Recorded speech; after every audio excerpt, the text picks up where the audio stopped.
తాకట్లో ఉన్న మీ బంగారాన్ని విడిపించి ఆ రోజు ఆన్లైన్ రేటుకి కొంటాం. Sharma gold company. దేశ రాజధాని ఢిల్లీలో 77వ గణతంత్ర వేడుకలు కన్నుల పండుగ జరిగాయి.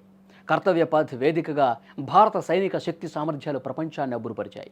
మన సైనికుల పరాక్రమం, స్వదేశీ ఆయుధాల గర్జనతో ఢిల్లీ వీధులు హోరెత్తాయి. ఈ వేడుకల్లో అసలైన హైలైట్గా నిలిచిన ఒక అంశం ఇప్పుడు మీకోసం. 77వ గణతంత్ర దినోత్సవంలో దేశభక్తి అంబరాన్నంటింది. రాష్ట్రపతి జాతీయ పతాకావిష్కరణతో ప్రారంభమైన వేడుకలు కన్నుల పండుగగా సాగాయి.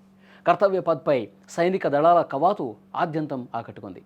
అంతకుముందు భారత ప్రధాని నరేంద్ర మోదీ జాతీయ యుద్ధ స్మారకం వద్ద అమర సైనికులకు నివాళులర్పించారు.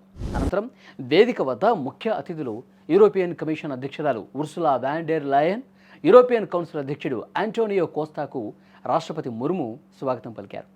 రాష్ట్రపతి భవన్ నుంచి సంప్రదాయక బగ్గీలో ముఖ్య అతిథులతో కలిసి వచ్చిన రాష్ట్రపతి ముర్ము కర్తవ్య పథ్ వద్ద వేదికపై జాతీయ పతాకాన్ని ఆవిష్కరించారు. ఈ ఏడాది గణతంత్ర పరేడ్లో అందరినీ మంత్రముగ్ధులను చేసింది ఆపరేషన్ సింధూర్ శకటం. త్రివిధ దళాల సమన్వయ శక్తిని చాటి చెప్పేలా ఈ శకటాన్ని అద్భుతంగా తీర్చిదిద్దారు. దేశ రక్షణలో మన సైన్యం ఎంతటి ధైర్య సాహసాలు ప్రదర్శిస్తుందో ఈ శకటం కళ్ళకు కట్టింది. పరేడ్లో ఈ శకటం కదులుతుంటే ప్రేక్షకుల కరతాళ ధ్వనులతో కర్తవ్య పథ్ మారుమోగింది. కేవలం కవాతు మాత్రమే కాకుండా యుద్ధ క్షేత్రంలో సైన్యం ఎలా పోరాడుతుందో చూపిస్తూ బ్యాటిల్ అరే ఫార్మేట్లో జరిగినటువంటి ప్రదర్శన ప్రత్యేక ఆకర్షణ.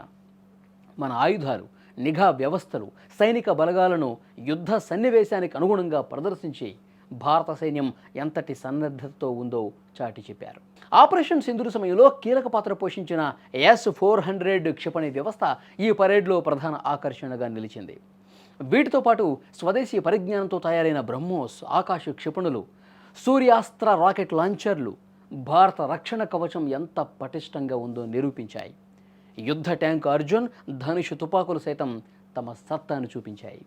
సాంకేతికతతో పాటు సంప్రదాయ రక్షణ దళాలు కూడా పరేడ్లో సందడి చేశాయి. అశ్విక దళం తమ ప్రత్యేక దుస్తులతో కనువిందు చేయగా, తొలిసారిగా 2 మూపరాల ఒంటెలు, జన్ స్క్వార్ గుర్రాలు కవాతులో పాల్గొని అందరినీ ఆశ్చర్యపరిచాయి.